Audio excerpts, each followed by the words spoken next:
Hi everyone, welcome to the first episode of 10-Minute Property Tips. My name is Reuel, Eugene, and in this segment, we give useful property advice to home buyers, sellers, landlords, and tenants, all under 10 minutes. In this first episode, we will be talking about a topic that is close to my heart, and that would be buying a private property in Singapore. Now, we all know that Singaporeans are obsessed about real estate. So today we will be covering the 3 questions that every property buyer has to ask themselves before they even go online to look for a property. Now, if you like the content that we put out here, don't forget to like, share, and subscribe. It will really help us to grow the channel here. Now let's get started. Number 1, assessing your needs and your wants. Imagine you have just completed the minimum occupancy period of your HDB flat and you're looking to upgrade to a private property. Or you could be a young PMET in your mid-20s looking to skip past the whole HDB route straight into a private property. Whichever category you belong to, you need to draw down very clearly both your needs and your wants. For this thought process exercise, I would like you to take out a pen and paper, okay, and then draw out a chart that looks like this. So what we do over here is basically we write down the wants and then the needs followed by a cross. Okay, so suppose that some of you are trying to enroll your kids into a certain primary school. So when you are buying a property, you need to buy a property within 1 kilometer to this primary school. This becomes a need. At the same time, some of us, we are hoping that we can stay in an integrated development with shopping amenities like your supermarkets, your Starbucks, and whatnot. So let me ask you this question. Is this something that is super important to you? Or would it be a deal breaker if this particular project is just a normal residential property? If the answer is no, I want you to put down the integrated development or the integrated project in the wants column. So we write it over here, integrated development. And then don't forget, we'll be writing in the primary school into the needs column. So there we go, we have both the wants and the needs over here. Alright, so don't forget that when you are putting in more criteria and wish list into your needs column, this becomes tougher for us to find a property that can satisfy all of them. And also do take note that whatever you put into the needs column, you must be willing to pay the price as well. For example, many Singaporeans, we love freehold property status. But when we compare the price of freehold and 99 years leasehold, both projects might be in the same location, but the property with the freehold status could be more expensive by $300 per square feet. So, is this freehold status a need or a want? Write it down.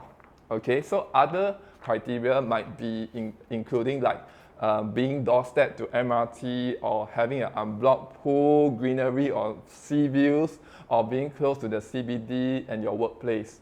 All right, remember that no criteria is silly because this property is your property.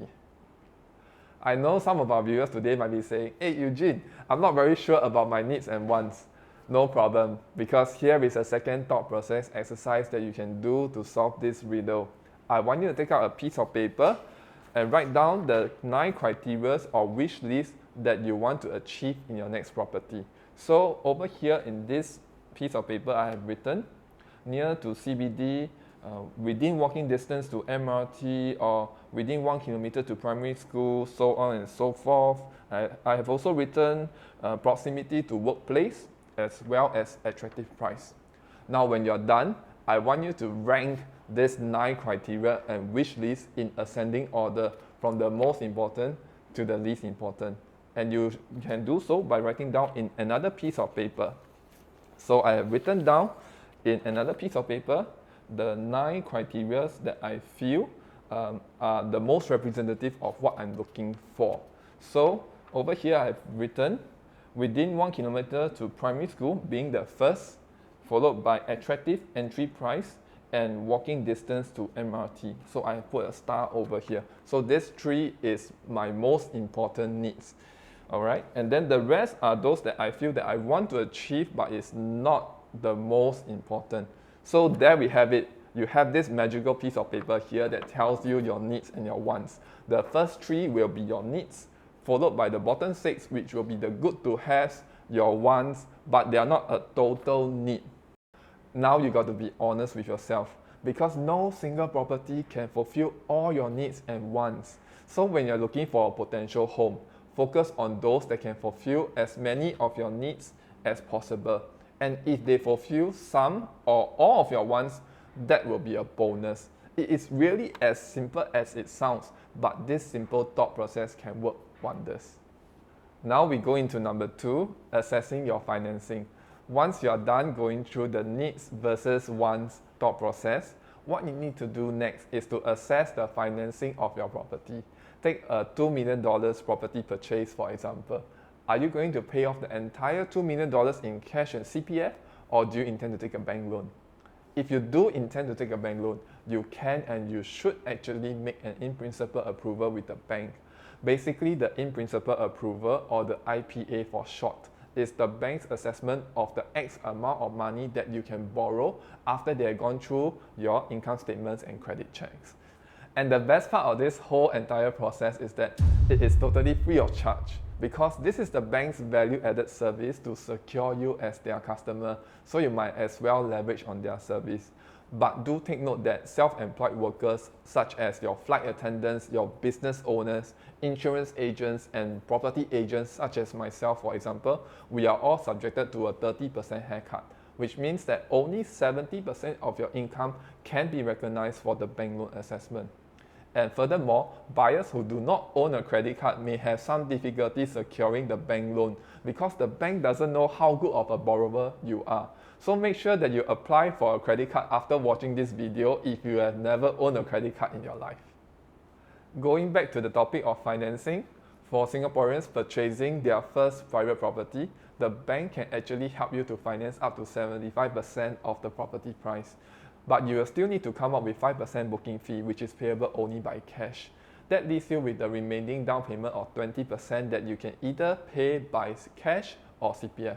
There is also a buyer's stamp duty of 4% minus $15,400 when you're purchasing a property above $1 million, as well as a legal fee of approximately $3,000. What's great is that both the buyer's stamp duty and the legal fees can both be covered using your CPF. So if you are very rich in CPF, then actually all you need to come up with is 5% cash for the option fee. And if you own a HDB flat and are looking to buy and take a second property loan, do take note that your bank loan actually drops to 45%, which means that you will need to come up with a total of 55% cash and CPF. Not to mention that there is an additional buyer's stamp duty of 17% applicable. So if you would like to do some tax planning to reduce your tax obligations, do speak to your trusted agent, or you can connect with me by writing in to the link below.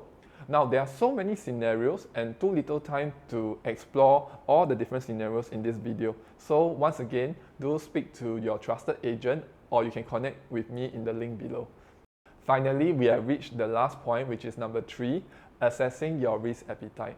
How big of a risk taker are you? I say again, how big of a risk taker are you? Singaporeans who are single may be able to take a bigger bank loan since they do not have that much financial responsibilities and obligations. On the other hand, families with kids may be a bit more risk averse as they have more dependents relying on them. For example, John and Mary are both 40 years old and they have 2 kids. They have a total combined income of $15,000 and are eligible for a max bank loan of $1.65 million. Take this amount divided by 75% and John and Mary can actually purchase a property up to $2.2 million. However, the monthly installment can be as high as $7,000 per month based on a 2% interest rate.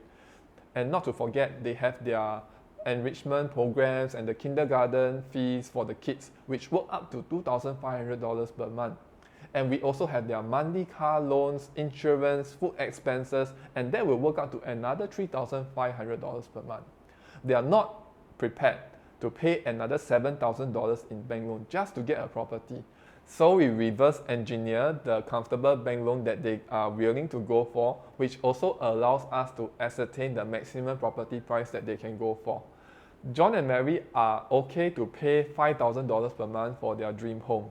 So after reverse engineering the calculations, we found that John and Mary can purchase a property with a price tag of up to $1.6 million. The monthly installment can also be further reduced by an additional $2,520 by using their monthly CPF contributions as well. So John and Mary's effective cash top-up every month is only $2,480 instead of $5,000. So let's recap. Before you go online to search for properties, number 1, assess your needs and your wants. Number 2, assess your financing. And number 3, assess your risk appetite. Thank you once again for tuning in to the first episode of 10-Minute Property Tips.